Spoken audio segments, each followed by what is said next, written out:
बिस्मिल्लाहिर्रहमानिर्रहीम, अस्सलाम वालेकुम।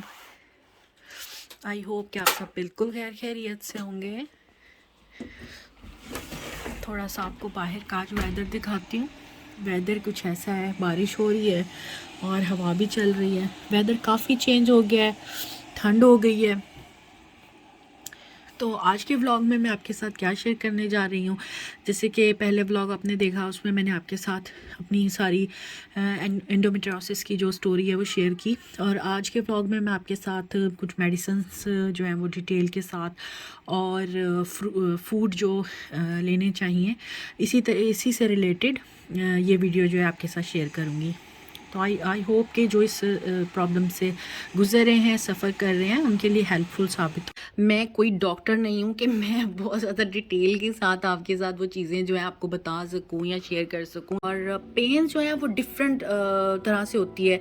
कभी आप इतनी, हर पेशेंट को की कंडीशन डिफरेंट होती है। तो मुझे जो पेन होती है वो आहिस्ता आहिस्ता क्रैम्प्स, और फिर इतनी शदीद बढ़ जाती है। अगर मेरी मतलब कभी कभी तो दवाई खाने के बावजूद भी ऐसा होता है, यकीन करें कि वो और क्रैम्प्स के बाद वो लेबर पेन जैसे होती है, क्रैम्प्स जो है ना उसमें चेंज हो जाती, जैसे कॉन्ट्रैक्शंस होती हैं, तो इतनी शदीद होती है। तो बहुत डिफरेंट जो इसके पेशेंट्स होते हैं ना, उनको डिफरेंट तरीके से रिएक्ट करती है। और अब कुछ अरसे से ऐसा हो रहा था, तकरीबन 1.5 माह के मेरी बॉडी जो है वो ना कांपने शुरू हो गई। क्योंकि इसमें आप खाना पीना जो है ना वो भी क्योंकि मैदा, आपके यूट्रस, मैदा, ये सारे ऑर्गन्स जो हैं ये साथ साथ हैं। तो अगर आप खाना थोड़ा सा भी ज़्यादा अगर खा लेते हैं तो मैदे का जो प्रेशर है वो इतना बढ़ जाता है कि आपकी जो है ना वो पेन बहुत ज़्यादा फील होती है। और कुछ डाइट जो है उसका भी ख्याल रखना पड़ता है, क्योंकि इसमें कुछ चीज़ें ऐसी हैं खाने पीने में जिन्हें अवॉइड करना चाहिए। जैसे कि मिसाल के तौर पे मुझे डॉक्टर ने बताया कि आप वीट से बनी हुई चीज़ें, जैसे आटा जो है उसका इस्तेमाल ना होने के बराबर, मतलब कम करें तो बेहतर है। मिल्क जो है वो लैक्टस फ्री, या जिसमें भी लैक्टस है वो चीज़ें जो है वो यूज़ नहीं करनी है। तो ये चीज़ें और जो फ्रूट्स वगैरह हैं उनमें भी कुछ ऐसी लैक्टस है या फिर जिसमें फ्रक्टोस है, वो चीज़ें जो हैं उन्हें अवॉइड करें। इसके अलावा शुगर, अल्कोहल और ज़्यादा मीठा जो है वो भी। तो मैंने काफ़ी ज़्यादा जो है ना इन चीज़ों को फॉलो करना शुरू किया, लेकिन यकीन करें कि उससे हुआ ये कि मैं और ज़्यादा जो है मेरी बॉडी जो है वो उसमें वीकनेस हो गई, और मेरी बॉडी जो है वो शेक होना शुरू हो गई, और मैं अजीब डिजीनेस जैसे होती है ना वो मुझे हो जाता था, बॉडी कांपने लग जाती थी। और अभी भी बहुत दफ़ा ऐसा होता है कि मेरे हाथ जो हैं वो कांप रहे होते हैं। तो ये भी इसमें एक कंडीशन होती है। और आप अगर अपने डॉक्टर से कोई भी आपको इस तरह के सिम्टम्स नज़र आते हैं, डॉक्टर से कंसल्ट करें और डॉक्टर आपको वो गाइड करेंगे, और वो जो बताएंगे कि ये आपको अगर ये हो रहा है तो क्या इसका रीज़न क्या है। तो ये बहुत ज़्यादा ज़रूरी है कि अगर आपको कोई भी चेंज फ़ील होता है दवाई यूज़ करने में, कर रहे हैं आप, उसकी वजह से साइड इफ़ेक्ट्स तो नहीं है, या फिर आपको जो प्रॉब्लम है जो वो कहीं बढ़ तो नहीं गया है, जैसे मैं एंडोमेट्रियोसिस से सफ़र कर रही हूँ, तो क्या उसकी वजह से मुझे ये सब हो रहा है, ये जानना बहुत ज़्यादा ज़रूरी है। तो डॉक्टर ने कहा बिल्कुल ऐसा है कि कुछ पेशेंट्स में ये प्रॉब्लम आ जाती है कि उनकी बॉडी जो है जब बहुत ज़्यादा मतलब बढ़ जाता है प्रॉब्लम, आपकी बॉडी जो है वो रिएक्ट कर रही है, तो शिवरिंग शुरू हो जाती है, बॉडी शेकिंग, और मतलब ऐसे आपका हाल हो जाता है जैसे बेहोश हो रहे हैं आप ना, आपका जो दिमाग है वो जैसे काम ही नहीं कर रहा, ये हालत मेरी हो रही थी। तो बड़ी मुश्किल से अपॉइंटमेंट मिली है मुझे जी। 8 सितंबर की मेरी सर्जरी है, 8 सितंबर को। तो क्योंकि बहुत लंबी लिस्ट थी जिसमें मैं बहुत ज़्यादा थैंकफुल हूँ डॉक्टर्स की, जिनको कॉल करके और बड़ी मैंने रिक्वेस्ट की है कि मेरी कंडीशन ऐसी है। और यहाँ पर आपको पता है कि सब कुछ जो है आपको मैनेज करना होता है, ख़ुद करना होता है, अपना घर, बच्चे, और जैसे कि आपको पता ही है मेरे बच्चे हैं, छोटे हैं, और घर को मैनेज करना मेरे लिए इतना हार्ड हो रहा है। और मेरे हस्बैंड जो हैं उन्होंने मेरा इतना मेरा साथ दिया है ना इस सारे पीरियड में कि मैं आपको बता नहीं सकती। और आपका अगर पार्टनर जो है वो हेल्पफुल है और आप इस तरह से किसी भी प्रॉब्लम से आप सफ़र कर रहे हैं ना, तो ये ब्लेसिंग है अल्लाह की आप पर। तो जी ये थी सारी सिचुएशन मेरी। मैं कोई डॉक्टर नहीं हूँ कि मैं बहुत ज़्यादा डिटेल के साथ आपके साथ वो चीज़ें जो है आपको बता सकूँ या शेयर कर सकूँ। जस्ट मैंने जो चीज़ें की हैं और जो सफ़र किया है अपनी पूरी, वो मैं स्टोरी आप लोगों के साथ जो है वो शेयर कर रही हूँ एक तरह से। तो फिर जब मैं आपको दोबारा से जो है जो मेडिसिन्स हैं उनका बता देती हूँ। पैरासीटामोल जी ये 1000 mg की है, ये मैं ले रही हूँ और इसके साथ मैं ले रही हूँ ट्रामाडोल। ये बहुत ज़्यादा हेल्पफुल है। अगर ये आप दोनों लेते हैं ना तो ये आपको काफ़ी पेन में रिलीफ देंगे, ठीक है। और अगर आप उसके साथ ऑर्गामेट्रिल लेते हैं तो ये भी आपको बहुत ज़्यादा हेल्प करती है। अगर आपका बहुत ज़्यादा ब्लड लॉस हो रहा है तो ये उसमें बहुत ज़्यादा हेल्पफुल है। मेरे लिए बहुत ज़्यादा रही है। आई होप कि आप अपने डॉक्टर से पहले कंसल्ट करें, उसके बाद जो है वो आप यूज़ करके देखें आपको सूट करती है मेरी तरह या नहीं, क्योंकि डिफरेंट बॉडीज़ पे मेडिसिन डिफरेंट तरह से रिएक्ट करती हैं। तो ये हो गई इसके साथ। और इसके अलावा जो मैंने प्रोवेरा बताया आपको, मैंने जब ये लिया है तो 3 to 4 मंथ जितनी देर मैं ये लेती रही हूँ, मेरा जो है ना वो ब्लीडिंग नहीं रुकी, मुसलसल जो है वो मुझे हुई है। तो इसलिए मैंने ये बिल्कुल छोड़ दी। और इसने मेरी आइज़ पे भी इफ़ेक्ट किया, मुझे क्लियर नज़र नहीं आता था बहुत ज़्यादा। मैं जो है ना वो सुबह जब उठती थी तो हर चीज़ मुझे धुंधली नज़र आती थी। तो ये जो है ना मुझे बिल्कुल भी सूट नहीं की। इसके अलावा जी एक ये मेडिसिन है जो अभी मैं तकरीबन 1 मंथ या कुछ वीक हुए हैं ये लेते हुए।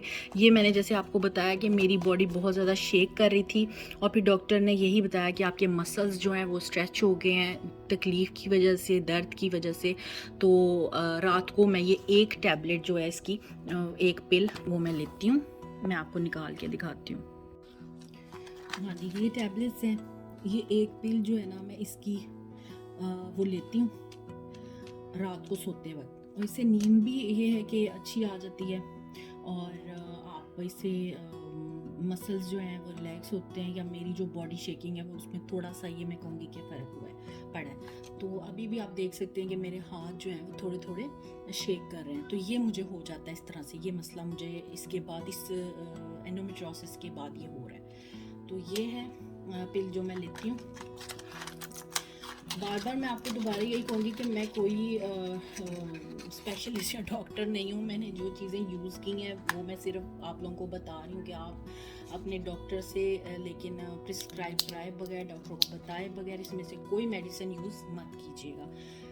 और ये मुझे डॉक्टर ने जो है ना वो पहले सजेस्ट की थी पैरासीटामोल के साथ एक आइबोप्रोफिन है ये, और ये 400 mg की। लेकिन ये मुझे सूट नहीं की क्योंकि मेरे ना मैदे का मसला है। मुझे, मैं कोई भी दवाई ऐसी अगर खा लूँ तो मेरे मैदे में दर्द शुरू हो जाती है कुछ मेडिसिन से। तो ये जो है ना मैंने फिर क्विट कर दी, मैं नहीं खा रही। और इसकी जगह फिर मैंने दोबारा ये जो है ना ये वाली ट्रामाडोल ये यूज़ करनी शुरू की है। इससे नहीं होती है मैदे स्टमक में कोई भी प्रॉब्लम नहीं होती, मैदे में दर्द नहीं होती है। इससे मुझे हुई तो मैंने ये खाना जो है ना ये छोड़ दिया। इसके अलावा कोई भी अच्छे मल्टीविटामिन आप ज़रूर लें इसके साथ, ताकि आपकी बॉडी में अगर कुछ एनर्जी जो है वो ये प्रोवाइड करेंगी। और इसके साथ साथ आपको अच्छी डाइट तो लेना ही लेना है, ज़रूर अच्छी डाइट लें, दूध ज़रूर पिएं, यखनी का इस्तेमाल आप कर सकते हैं। फ्रूट्स जो हैं जिनमें फ्रैक्टोस नहीं है कोशिश करें कि वो वाले फल खाएं।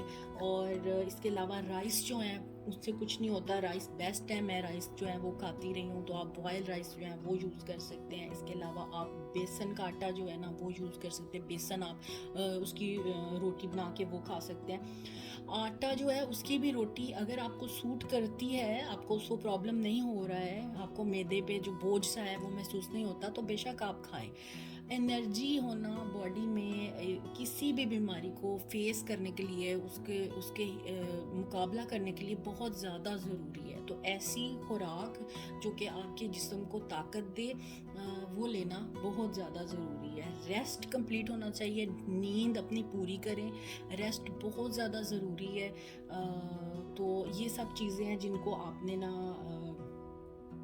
फॉलो करना है। इसके बाद ये, इसके अलावा ये मुझे हॉस्पिटल से ही डॉक्टर्स ने एक चार्ट दिया था जिसमें फूड्स है, ये जो है वो डाइट जो है वो बताई थी क्या क्या खानी चाहिए और क्या क्या जो है वो अवॉइड करनी चाहिए। ये सारा इसमें उन्होंने बताया है डिटेल से। और इसके अलावा आपको मसाज जो है वो बहुत ज़्यादा हेल्प कर सकता है। आप खुद से जो है ऑयल ले लें, जैसे इसमें जो है आप कोकोनट ऑयल जो है उसका आप अपने बैक पे जो है, क्योंकि मेरी तो बैक में शदीद पेन होती है, जो जोड़ है ना, जो जॉइंट है उसमें बहुत दर्द होता है, तो उसका आप मसाज करें। और मैं नेक्स्ट व्लॉग में कोशिश करूँगी कि आपके साथ एक पैक है जो आपको बहुत ज़्यादा हेल्प करता है दर्द को कम करने में, एंडोमेट्रोसिस की है या फैब्रॉइड की जो भी आपकी पेन है वो उसको हील करने में कम करने में हेल्प करता है। तो वो मैं आपके साथ शेयर करूं। तो ये थी मेरी आज की वीडियो दवाइयों को लेके और थोड़ी सी चीज़ों को लेके। अपनी हेल्थ का बहुत ज़्यादा ख्याल रखें, क्योंकि अगर आप सेहतमंद हैं, आप तंदुरुस्त हैं, तो आपकी फैमिली जो है, आपके बच्चे, अपना घर आप बहुत अच्छे से संभाल सकते हैं। अगर आप खुद ठीक नहीं रहेंगे तो आपके घर को आप कैसे लुक आफ्टर करेंगे और अपने बच्चों को किस तरह से आप संभाल सकेंगे। तो औरत का हेल्दी होना बहुत ज़्यादा ज़रूरी है। तो अपनी हेल्थ का बहुत ज़्यादा ख्याल रखें।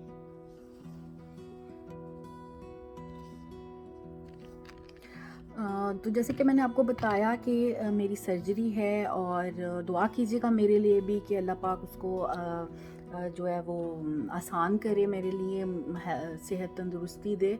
और उम्मीद तो यही है कि लेप्रोस्कोपी से की जाएगी, लेकिन डिपेंड करता है, क्योंकि मुझे डॉक्टर ने पहले ही बता दिया है कि लेप्रोस्कोपी से अगर ये पूरी तरह से हम रिमूव नहीं कर पाए तो फिर हमें मेजर ऑपरेशन में उसे चेंज करना पड़ेगा, जो एक पूरा जैसे सी सेक्शन होता है उस तरह से करना पड़ेगा। लेकिन मेरी यही दुआ है अल्लाह पाक से कि लेप्रोस्कोपी से ही हो जाए, क्योंकि वो ज़्यादा टाइम नहीं लेता हील होने में, जबकि जो दूसरा मेजर ऑपरेशन होता है उसमें वो ज़्यादा टाइम लगता है उसको, फिर रिकवरी में भी।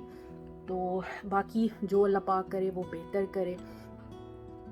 और एक जो मेरे लिए बहुत बड़ी न्यूज़ है, बहुत बड़ा मेरे लिए जो है कि मैं थी कि काफ़ी ज़्यादा, ज़ाहिर है आपको पता होता है ना, आप इस चीज़ से गुजरने वाले हैं या ऐसा होने वाला है या आपका ऑपरेशन है या कोई भी प्रॉब्लम, तो अपने पेरेंट्स की बहुत ज़्यादा ज़रूरत होती है।